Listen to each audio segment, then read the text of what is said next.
Andromaque se parfume à la lavande. Athalie est restée en extase. Nous disons 2 fois Athalie est restée en extase. Je n'aime pas les crêpes Suzette. Ici Londres. Veuillez écouter maintenant quelques messages personnels. Ici Libre Radio, voici les messages de la journée. Genève, 9 novembre 2014, les corbeaux noirs volent sur nos plaines. Je répète, les corbeaux noirs volent sur nos plaines.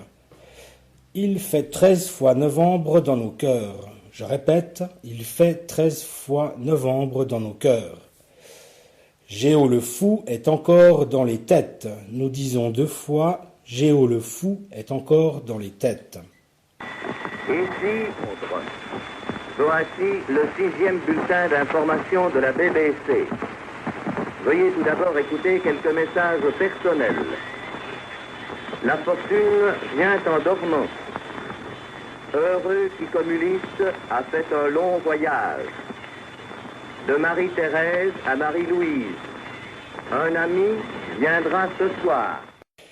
Genève, le 9 novembre 1932, ces corbeaux sont empruntés au chant des partisans de Anna Marly, Joseph Kessel et Maurice Druon. Si ce chant de la résistance française contre les nazis ne surgira que quelques années après la tuerie de Plainpalais, les Noirs Corbeaux préquels désignent ici, à l'automne 1932, les fascistes de l'Union nationale, parti de Georges Oltramar, qui défilent, chemise grise et béret au vent, au son des fifres et des tambours.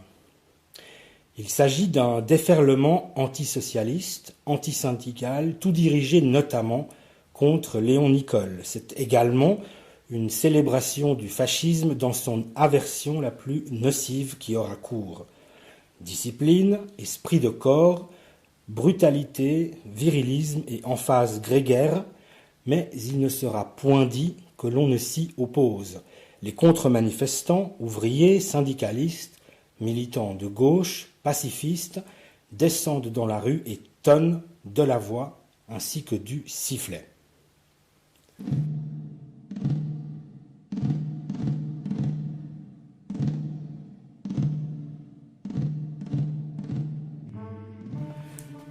Récit d'une triste journée.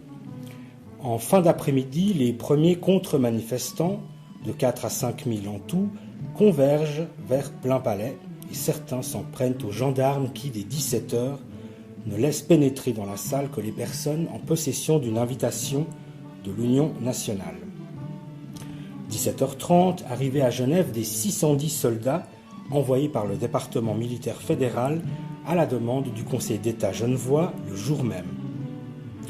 Alors que des barrages sont installés dans les rues adjacentes, à 18h45, quelques socialistes, communistes et anarchistes parviennent à entrer mais se font vite expulser. Léon Nicole harangue à l'extérieur la foule juchée sur les épaules d'un militant. À 20h30, la réunion de l'Union nationale débute dans la salle comme prévu, alors que dehors des barrages sont enfoncés. À 21h15, la première compagnie, composée de 108 hommes, sur demande du conseiller d'État Martin, se dirige vers la salle communale afin de renforcer les barrages de la gendarmerie. Elle traverse alors la queue de la contre-manifestation qui désarme 18 soldats, les appelant à la fraternisation et moleste les officiers.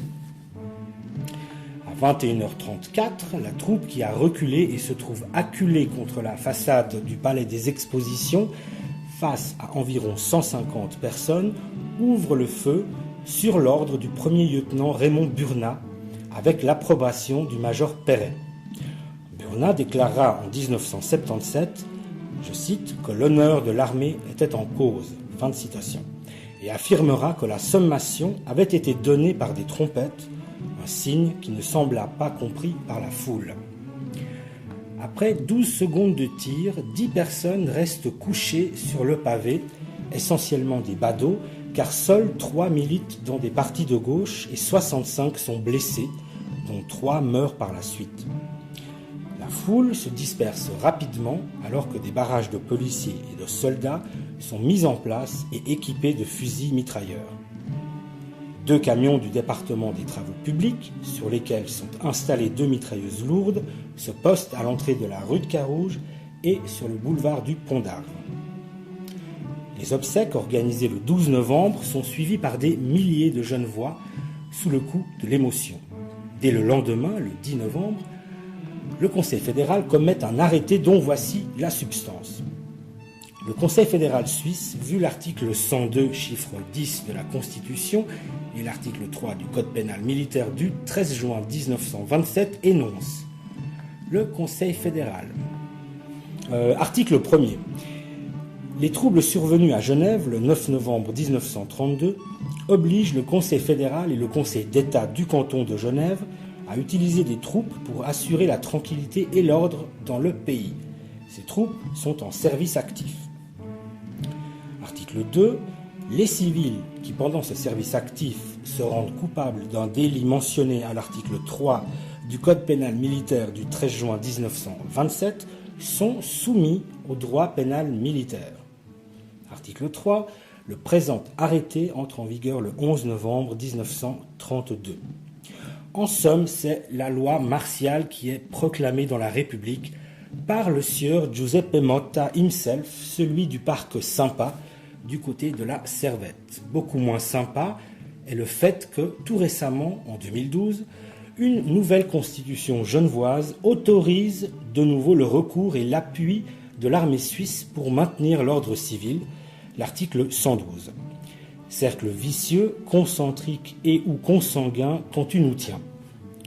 Quant à la radio, c'est libradio.org que tu entends. Retrouve-nous sur la plaine de Plainpalais et sur le web www.libradio.org. La radio, la TSF en son temps, dont nos web radios, la DAB, Digital Audio Broadcasting, ce qui signifie radiodiffusion numérique standardisée, sont les héritiers, proposent aujourd'hui non pas un simple retour en arrière sur les funestes faits qui furent commis. Libradio, une radio offensive et combative, te propose, et jusqu'à la modulation de fréquence, 96.00, donc la FM, Libradio se propose de certes ne pas oublier, mais également de continuer, de réinventer les luttes d'aujourd'hui et de demain. 96.0 FM, fréquence banane en un mot sur la DAB, www.libradio.org sur le net. Alors, auditrices et auditeurs, écoute ton poste, allume ton ordinateur ou rejoins-nous au Caillou de Plainpalais. Seul ou accompagné, l'on y sera ensemble pour de vrai ou avec le cœur et sans nul doute dans le même esprit de celles et ceux qui ce triste 9 novembre 1932 en furent également, certains pour le pire et toutes et tous pour les meilleurs, parce que nous portons autrement un monde nouveau dans nos cœurs et que personne jamais ne pourra nous y faire renoncer. Voici, pour terminer et en hommage aux 13 victimes de la tuerie de ce 9 novembre, l'énoncé de leur nom. Henri Furst, 38 ans, mécanicien, président du Parti communiste genevois, le premier tombé, abattu par la troupe. Francis Clerc, 54 ans, fraiseur, dont le fils faisait partie des recrues venus de Lausanne, abattu par la troupe. Édouard Quillet, 34 ans, employé à l'armée du salut, abattu par la troupe. Edmond Junot, 29 ans, mécanicien, abattu par la troupe. Jean-Pierre Lardera, 23 ans, employé de commerce, abattu par la troupe. Émile Henry, 55 ans, batelier, abattu par la troupe.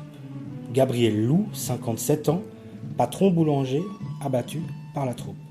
Oscar Maurer, 25 ans, employé de banque, tué alors qu'il sortait des cours du soir, abattu par la troupe. Émile Guignet, 27 ans, abattu par la troupe. Melchior Alemann, 31 ans, employé d'hôtel et militant socialiste, abattu par la troupe. Hans Brugger, 28 ans, abattu par la troupe. Alphonse Colli, 41 ans, abattu par la troupe. Et enfin Marius Rata, 36 ans, régent principal à Schenbourg, mort le 14 novembre des suites de ses blessures. C'est Libradio qui te parle et ce n'est certainement pas la voix de ton maître.